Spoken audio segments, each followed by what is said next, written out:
Hay cuadros que se pintan con pincel y hay cuadros que se pintan con obsesión, con culpa, con cadáveres descomponiéndose en el estudio, mientras el artista duerme a metros de ellos. Este es uno de esos cuadros. Lo que estás viendo no es una escena imaginada, es real. Es el registro de uno de los episodios más oscuros de la historia de Francia. Y el hombre que lo pintó tenía 27 años, tendencias suicidas y una necesidad enfermiza de mirar a la muerte de frente. Bienvenido a La herida del pincel. Hoy vamos a hablar de lo que nadie te contó sobre la balsa de la Medusa. Era el 2 de julio de 1816. La fragata francesa Méduse encalló frente a las costas de África. A bordo iban 400 personas. Había botes salvavidas, pero no para todos. Los oficiales y los pasajeros de clase alta los tomaron primero.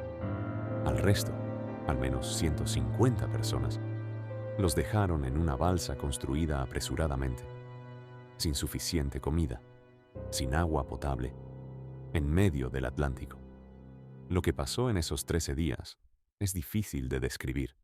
Los supervivientes soportaron el hambre, la deshidratación, el canibalismo y la locura.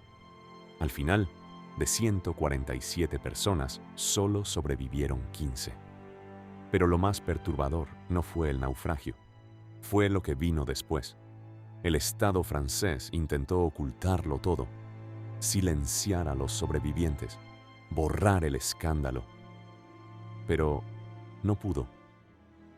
Théodore Géricault tenía 27 años cuando escuchó la historia, y algo en él se rompió.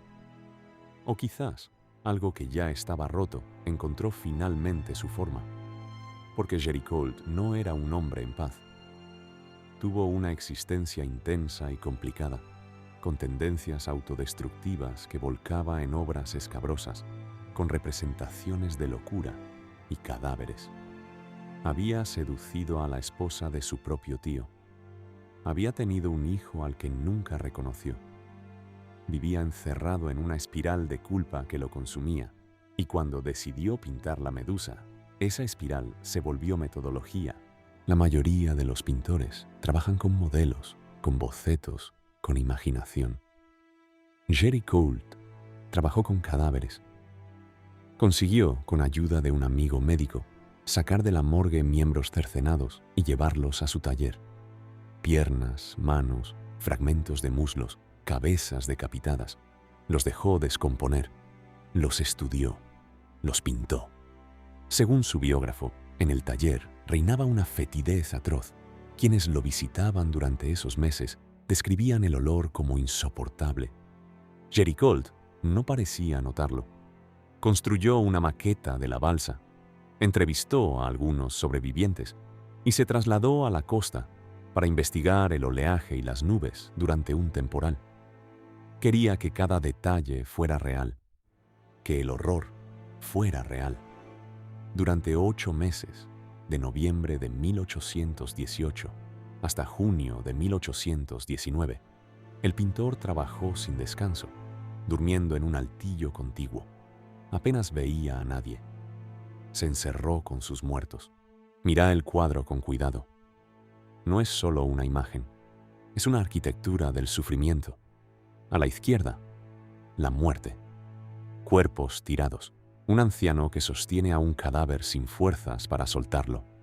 En el centro, la duda. Hombres que no saben si seguir luchando o rendirse. A la derecha, la esperanza. Figuras que se levantan, que agitan trapos hacia un punto en el horizonte. Un barco, diminuto, casi invisible. Géricault redujo considerablemente el tamaño del barco rescatador hasta el punto de representarlo como un pequeño punto apenas sugerido en el horizonte. Y si miras la vela de la balsa, el viento sopla en sentido contrario al barco. Simbólicamente, el viento sopla hacia la muerte. Nada en este cuadro es accidental. Todo es una decisión. Todo es un mensaje. El uniforme de un soldado francés en el agua, en la parte inferior derecha, acusa directamente al Estado de abandonar a sus ciudadanos. Cuando Géricault presentó el cuadro en el Salón de París en 1819, lo hizo bajo un nombre banal: Escena de naufragio. Quería que la obra hablara sola, y habló. Las opiniones se dividieron según la tendencia política. Los conservadores señalaron el realismo obsceno de la escena. Los liberales vieron en la pintura la condena del régimen y la metáfora de un gran naufragio nacional. El gobierno francés acusó al artista de fomentar la agitación pública. El cuadro fue enviado a Londres. Géricault nunca vio a su obra colgada donde merecía estar. Solo llegó a exponer 4 cuadros en el curso de su carrera. Una muerte temprana impidió que pudiera desarrollar más su pintura. Cabalgando enloquecidamente con una temeridad casi suicida, una caída del caballo lo obligó a permanecer en su lecho del que ya no se levantó. Murió a los 32 años. El Estado francés compró el cuadro después de su muerte. Hoy cuelga en el Louvre, frente a la obra de su amigo Delacroix. 2 gigantes del romanticismo, mirándose para siempre.